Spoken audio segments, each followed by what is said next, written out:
হাদিসের কিতাব পড়তে লেগেছে। হাদিসের কিতাব পড়তে এমন সময় একটা উটের কাহিনী রয়েছে। কাহিনীটাও একটু আপনাদেরকে শোনাই। আল্লাহ নবী একদিন মদিনার বাজারে গেছেন। নবী আমার মদিনার বাজারে গিয়ে একটা উটকে বড় পছন্দ হয়ে গেছে।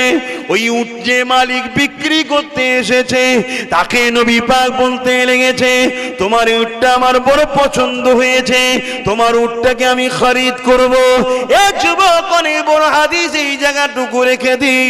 নবী পাকের পছন্দ হয়েছে উটটা। একজন আল্লাহর ওলি বান্দা, জগৎ বিখ্যাত ওলি, এই হাদিসটা পড়তে তার এমন করে অনেক মুরিদদেরকে শোনাতে যে হাদিস